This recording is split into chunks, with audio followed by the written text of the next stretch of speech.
I'll see if more students join in, but I like to start this off as a brief introduction of myself and the Student Employment Office, what we do, and then I'm going to go in to a slide presentation, and then at the end we're going to have room for Q&A. Okay.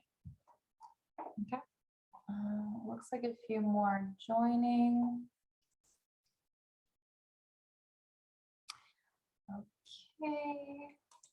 Okay. So as people join, so I'm Diana. I'm one of currently 2 student employment analysts here on campus within the Career Center.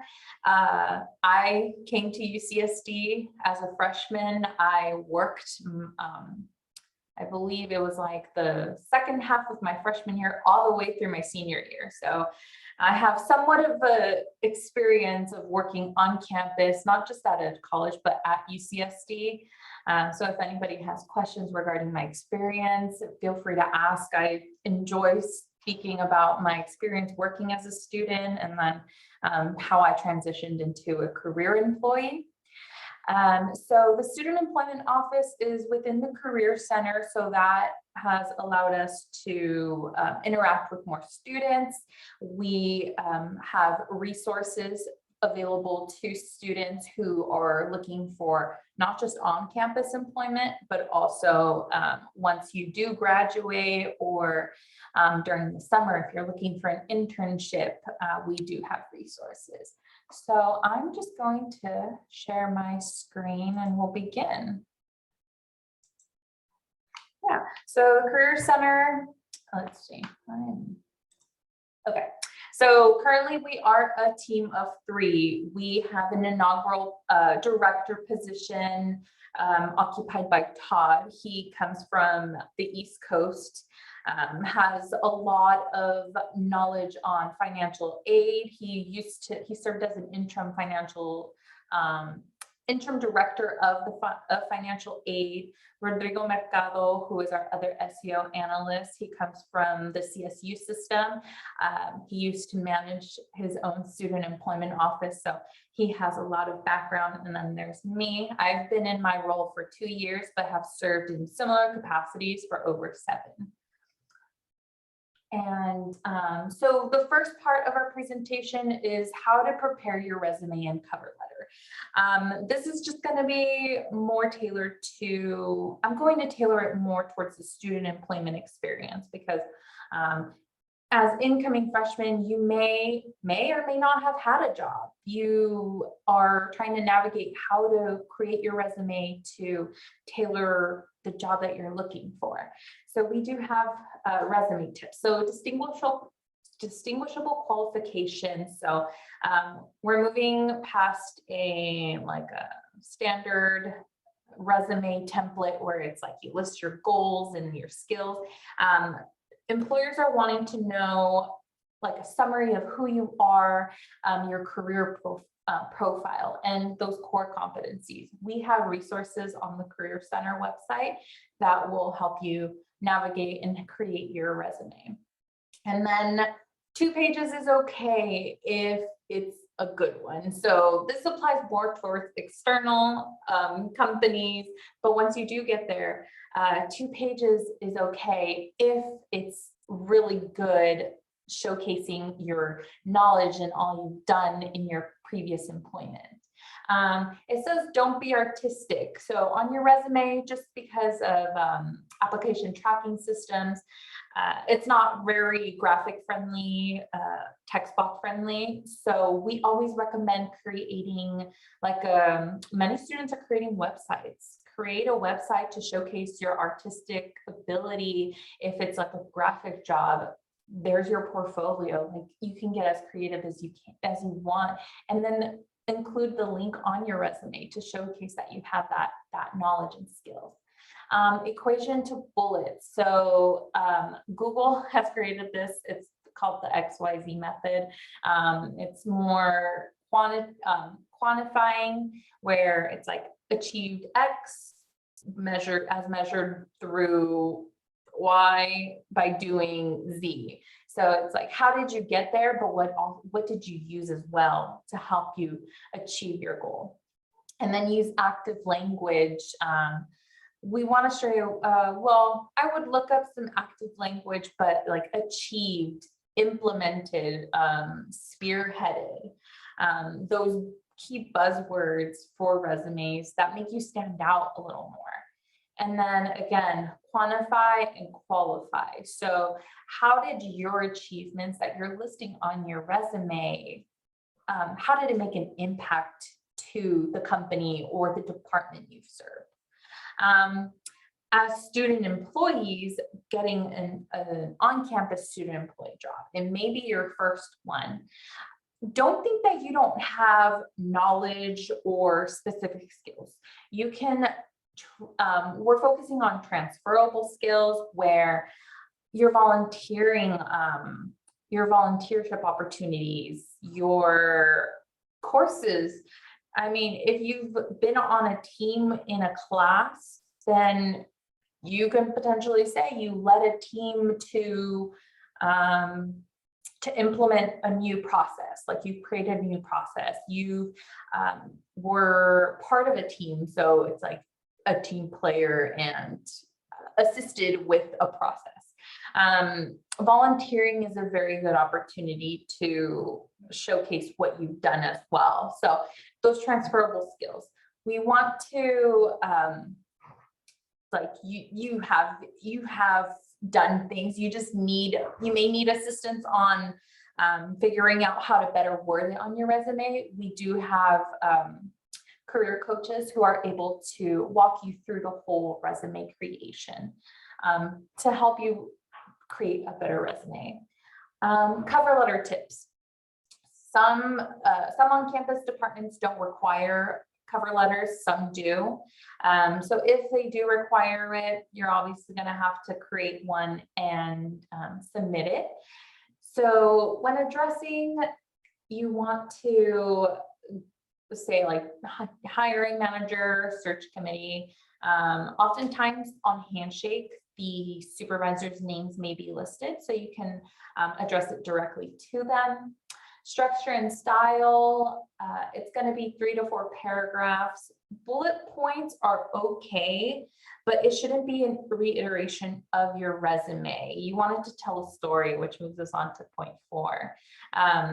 You want to show that you're also demonstrating communication skills through your cover letter, and you're highlighting your skills that are transferable to these positions. And if it can be copy pasted, it's not specific enough. So I am guilty of this. I use the same cover letter and just change the position. So through my experience in the Career Center, I'm getting better at creating cover letters. But yeah, so it shouldn't be one size fits all. You want to really demonstrate and express your interest in each individual position. And then the questions it should answer, how you learned about the job and why you're interested. So this aligns with applying for on-campus jobs. You potentially saw the job on Handshake, or a friend recommended you and informed you that they were hiring, and you were interested in working there. Talk about your individual, your personal and professional goals, how they align to that role, and what you excel in and how you could contribute to the department or the company as a whole. So both resume and cover letter should follow formatting guidelines. 10 to 11 point, 1 to 2 pages is okay. No photos.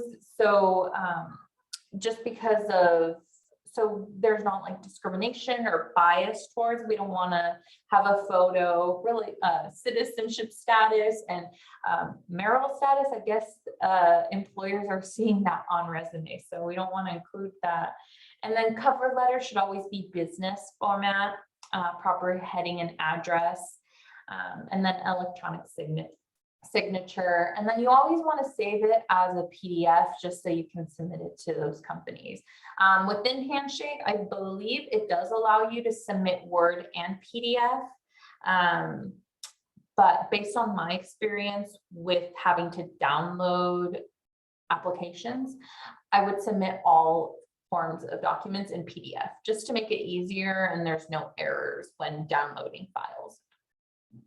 And then tailor to each position. Again, you want to show your interest to each specific position, and then again, demonstrating that impact where what have you done that could contribute to this new possible role that you're doing. And then using tools such as Grammarly to check for typos. And then if you are applying for internships and those external companies over the summer or after you graduate, a jobscan.co is, you can upload your resume and it will score how, it will show you the score and how it fares on the application tracking system. And then review your documents. So again, don't use the same document for every job, get feedback from others. So career coaches here, your friends. I know I had my friend create my resume my first year. If I would have known about the resources of the Career Center, I probably would have used them more. So we're here to help.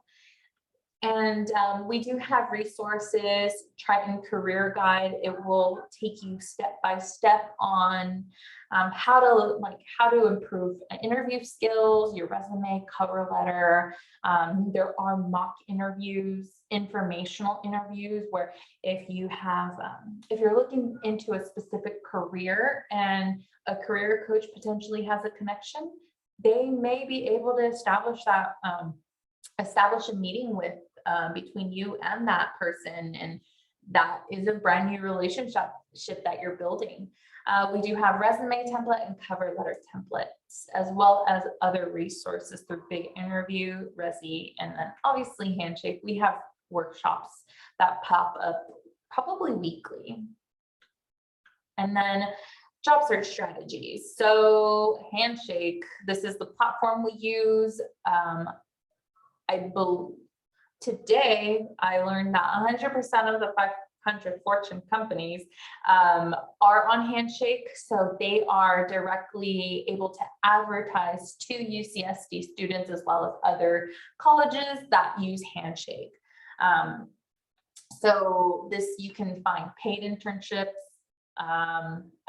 unpaid internships, and our UCSD on-campus jobs. So Handshake is like your one-stop shop again, where you find your job postings. You can create employer network. It allows for employer networking. You can set up advising appointments. So I handle on-campus student employment. I advise on work study or just general on-campus. You don't have to have work study to work on campus, and international students. So I can advise on how to find an on-campus job, but we do have advisors that tailor to your major. If any of you are in physical science, or if any of you are pre-med, pre-health, we do have individual career coaches that specialize in those different types of majors and industries. So they have like their own connections and are able to assist you through, to walk you through the whole process. We have pre-grad and grad. So eventually, if you do become a graduate student here at UCSD, that service still continues. And then 1 year post graduation, you still have those services. Okay, so where do I find an on-campus job? Handshake. Jobs are posted daily. We have paid 98% of jobs posted on Handshake that are classified as on-campus are paid. We limit volunteer positions just because we want to encourage departments to compensate our students for the work that they're doing. Volunteer positions can be through health in labs, but oftentimes they are also paid positions. So if you find an unpaid and you're interested, go ahead. But if you can find a paid lab one with doing the same thing, even better, you know? And then you can apply at any time. So incoming freshman transfers received access to Handshake June 13th. So that means from June 13th to now, you could be looking for jobs, you can be applying. You could have already started working if you want, if you got an interview and an offer. But you don't have to apply right at fall quarter, and that's it. Jobs are posted year round.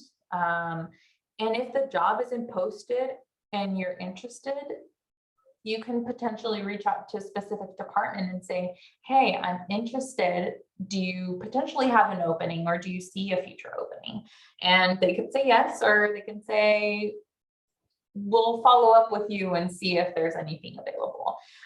Building those connections with faculty, your TAs, will also, it's not guaranteed, but they may have an opening they didn't think they were going to fill soon, and you're interested in it. So that's also a way to get major specific employment.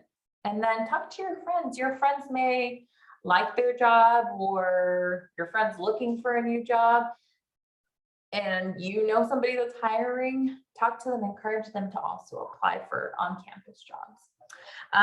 Currently, we have over 120 active jobs, and I approve them daily. And this can be on-campus student employment, but we also have a small section which is off-campus our off-campus work study program, and I'll talk more about that soon. So how to search for an on-campus job. It will always be on campus and part-time. You can add the location, so you can add the general campus location of 9500 Gilman Drive, and this will pop up all jobs that are on campus. They're UCSD departments. And you can also search by keywords such as remote. And remote encompasses fully remote positions or hybrid. A lot of our jobs are moving to hybrid, where they may require 2 days on campus and then the rest of the days maybe hybrid. I mean, maybe remote, but some jobs are 100% remote. It just depends on the supervisor and the department needs. And then positions include lab assistants, IT, health sciences. You can work at the library or the bookstore. There are over 100 on-campus departments that hire student employees.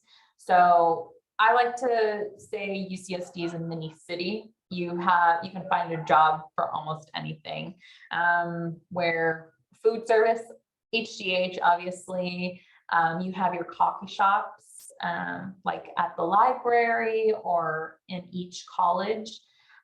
There's also off-campus federal work study program, where I coordinate and manage those programs, and it's reading and math tutor program, reading and math tutors that go out into surrounding schools and agencies, primarily in like National City, Barrio Logan, those minority serving communities, and they provide reading and math tutor programs. We also have the nonprofit partnership program, and those jobs vary. We've had HR jobs, we've had lab assistants, but it's partnering up with agencies around UCSD, such as in the past, we've partnered with the La Jolla Institute of Allergy and Immunology, SALC, Veterans Medical Foundation. So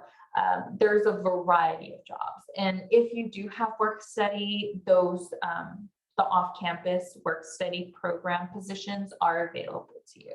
Unfortunately, they are work study required, but work study is not always required to work on campus. So this is a current job posting that I pulled recently. So you always want to pay attention to application deadlines, which I've circled in yellow. And then it also displays the hourly rate. If you see the rate, it's always set, so that will be the rate that you would receive if you do accept the position if offered. Location. So this job is listed as hybrid, some remote work, but some on-site work, and then they list the location of where this job would work at. And then below is a student services fees. So in order to hold employment on campus, you do need to be registered and enrolled for every quarter working. So if you are registered for fall and you take classes, then you are eligible for your employment in fall. If you're planning on working on during the summer, it's essential that you are enrolled and registered for spring. Looking fast forward, if you graduate during the spring quarter, you are still eligible to work through the summer. So we still allow you, you're still eligible to work during the summer if you are registered during spring. And then approximate hours per week, 10 to 15. This job, it shows business hours, but a lot of them vary. Some can be more, some can be less. Students are considered part-time employees. So ideally you want to work, the department should be keeping you under 20 hours per week, but you may be allowed to work over that. And students can hold multiple jobs on campus. If you are interested in one job, but then you are also interested in another one, and you are able to balance everything at once, there's nothing stopping you from holding multiple positions on campus. Ideally, you should be working under 20 hours for all positions, just so you don't get into, just so you're fine, you're balancing your schoolwork and everything. And then desired start dates. Many jobs are listed ASAP, some list a specific date, but this is ideal. This is by the time that departments want you to start working if you're offered a position. And many of them are looking for employees that are able to work through the whole academic year. If you get a job and you decide it doesn't work out for you, but it's before, like if you haven't even worked there a whole year, don't worry about it. I've been in an experience where students just like disappear from their work, and we're worried about you. We want to know like what's up, and don't ghost your employers. Always communicate. There should never be any negative impact for you wanting to take care of yourself. So if a job is not for you, just send an email saying I'm resigning. You can give a 2 weeks notice, or if you're break, you can say I won't be returning after this week, but just notify your employer, because then it's not like, where are you? I've had to make emergency calls because we can't locate a student. And then work study required positions will have the work study and academic year on the title. So all jobs are open to, all on-campus positions listed are open to students with work study and without work study. However, except these work study required positions, if that makes sense. So if you see a job and it has the work study label in the job post, in the job title, this means the department is looking for a student that has federal work study for the academic year. Without it, you will be ineligible to work in this position just because you don't meet the qualification. So always read through the entire job description. Many will say work study preferred. Go ahead, if you don't have work study, apply. A lot of students don't have work study and they work on campus. A tip is always to attach your federal work study award to your resume if you have it. If you don't, no problem. And then how to apply. So once you hit that apply button in Handshake, depending on how the department selected their application process, it might pop up a window on how to apply where it'll request documents.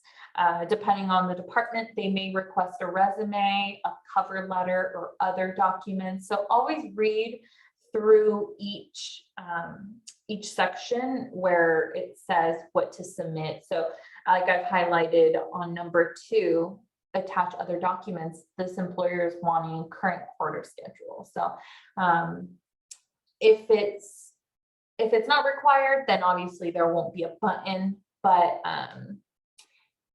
and then again, attach your work study award to your resume or add it to your resume somewhere, even if it's not a required document, if you have it. And then a lot of students may be interested in academic opportunities. Moving on, my office does not handle academic roles. However, I included where you can find those tutoring, those tutor positions, the instructional assistants as you move in through your college career. So you can always go to academic affairs and look up the academic student employment system, and that will pull up all the current openings by department and I believe major. Like you can find a math tutor job. And then again, positions include tutor, teaching assistants, instructional assistants. And then career center resources. As I've mentioned before, career consulting, we have one-on-ones where you can meet with a career coach. Virtual career fairs, sign up. This is the best way to meet with employers outside of campus, but we're talking about on-campus student employment. So our departments don't participate in this, but hopefully in the new year, we're gonna have a on-campus student employee career fair. So keep an eye out for that on Handshake, where you can meet potential supervisors and or HR departments that are recruiting. And then we offer professional development where you can go through the whole process on education, on internships and workshops, and then employer information sessions, on-campus interviewing, and then we have online resources. So our career website has a lot of resources to help you prepare for getting a job. And then student employment. So currently, these numbers are old. Currently, during the summer, we have about 5,000 student employees that are working currently. And they're all less than 20 hours per week. Pre-COVID, we had over 10,000. But we're building up those numbers slowly and allowing remote work and hybrid work. And so we assist on finding on-campus employment, work study. If you have work study, we can guide you through that process. Nonprofit and campus partnerships, and then Handshake as well. Okay, so now it's Q&A. If anybody has questions or would like to, if anybody has any questions, feel free to unmute or drop it in the chat.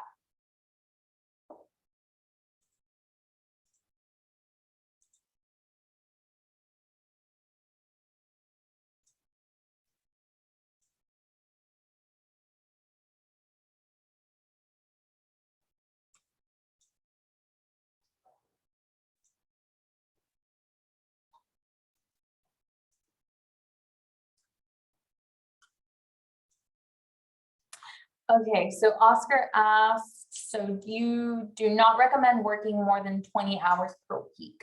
So it depends. I was a student employee who worked a lot more than 20 hours per week. So it just depends on the department needs and department supervisor and your needs. You may be able to work over 20 hours per week, but ideally we always tell employers to keep you under 20 hours because we don't want to put you in jeopardy of potentially failing in classes or being overwhelmed and trying to balance everything. So 20 hours is to allow you room to still maintain everything. Okay, so Bernice said, are on-campus jobs flexible to your schedule? Yes.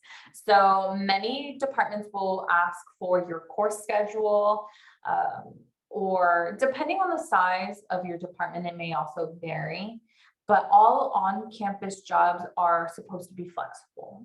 You're a student first, so obviously you're going to have to take time off to go to those midterms, your finals. So like for example, when I was a student employee, I was in a small HR office, so I was able to actually create my own schedule out of a team of 3. So that allowed me the flexibility. I know some departments may be like, once your course schedule has been finalized, they kind of work around that. And then if you need time off, you have to request it or try to find coverage. So it depends on the department and their process. And so how does the work study work exactly?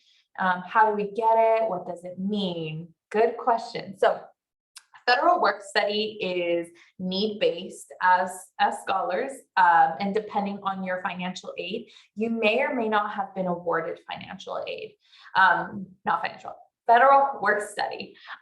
It's need-based. Like on FAFSA, I know it has a button that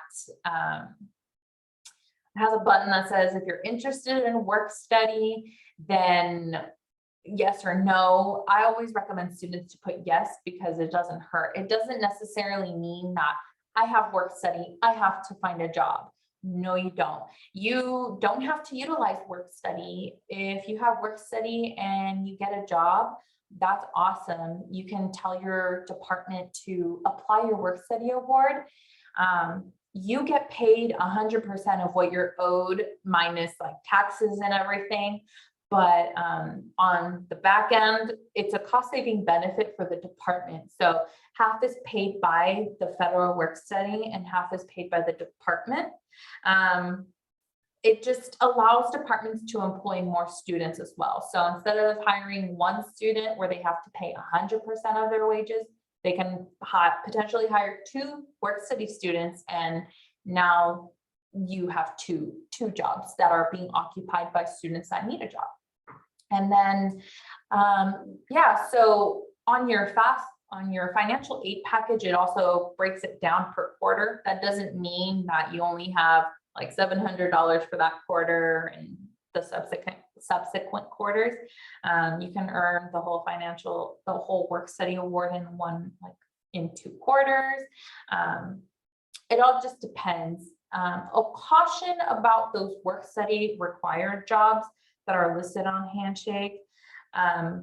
If you hit 0, you no longer have work study, then you no longer meet that qualification. So you may be terminated from your role, or the department just on their end takes 100% of paying you. That doesn't really matter for work study preferred jobs. So if you find a work study preferred job, they're using your work study, you just continue your employment after your work study award is over. And then Angelica said, is this going to affect your CASP scholarship if you work part-time? So I cannot advise on the financial impact of it. I recommend talking to the financial aid office because it is earned income. So next year for FAFSA, when you're submitting it, you will get a W-2 and you will have earned income that could potentially affect your financial aid package, but I can't say to what extent. I know some students had work study, they earned money, they submitted their FAFSA, and then the next year they didn't get work study. but work study doesn't mean you are not allowed to work on campus. So, or not having work study doesn't mean you don't have to work on campus.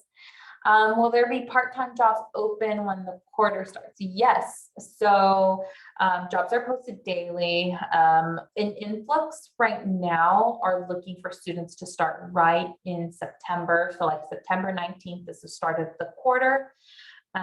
Many jobs are looking to fill positions right at the start. It just depends on the departments. So sometimes we have an influx, a high volume of jobs posting in August to fill for September.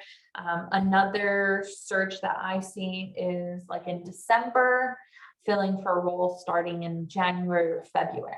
So we're looking at when students graduate as well. So a lot of students graduated during the spring quarter, so they can work all the way through summer, but now they're leaving vacant jobs starting the fall. So that's why we see a lot of departments posting now during the summer to start right in September.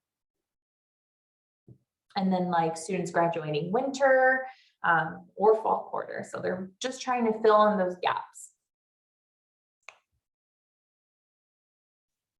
Any more questions?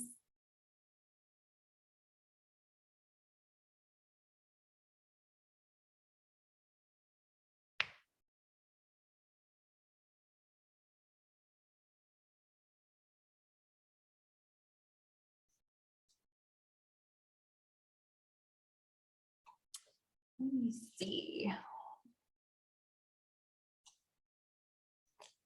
Trying to see if I have anything else to mention. Yeah, and if you have friends that are looking for places that, looking for help on how to find an on-campus job, direct them our way. We have appointment blocks in Handshake that you can make appointments for on-campus student employment.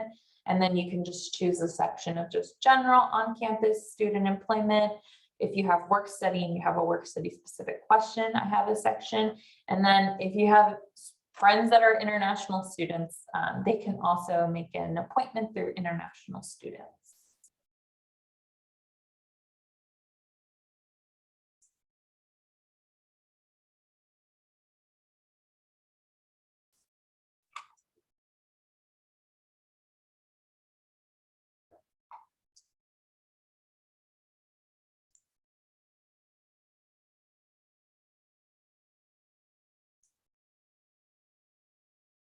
I will drop my email. If any of you have any follow-up questions, you can always email me directly. And I will also drop in our general inbox for the student employment office if you have any questions that you want to ask there.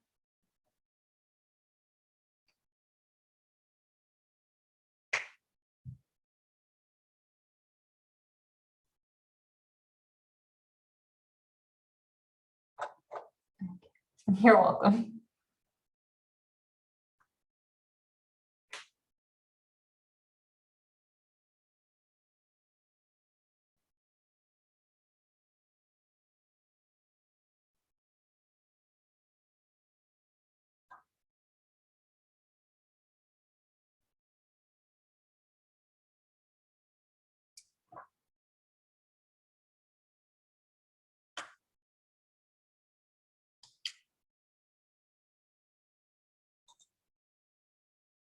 Okay, I got a direct message if you don't mind me reading it. It says, could we send you our resumes for you to look them over?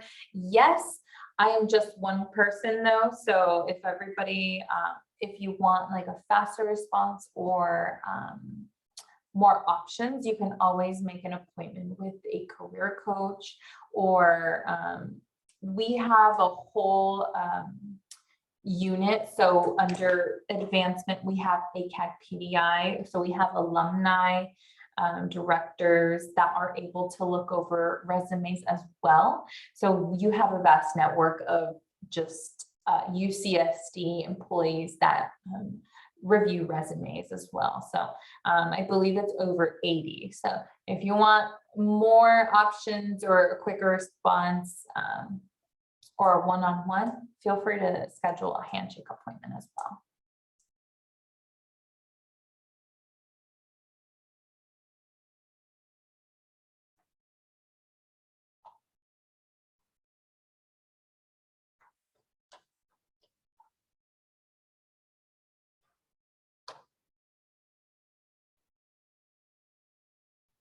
If there's no other questions, I think we can start heading out. Just to make sure, does anybody have any last minute questions? No. Okay, then we can start heading out. Thank you for joining us today. And for the first years, I hope you guys had a fun CASP. You're finished. And for our transfers,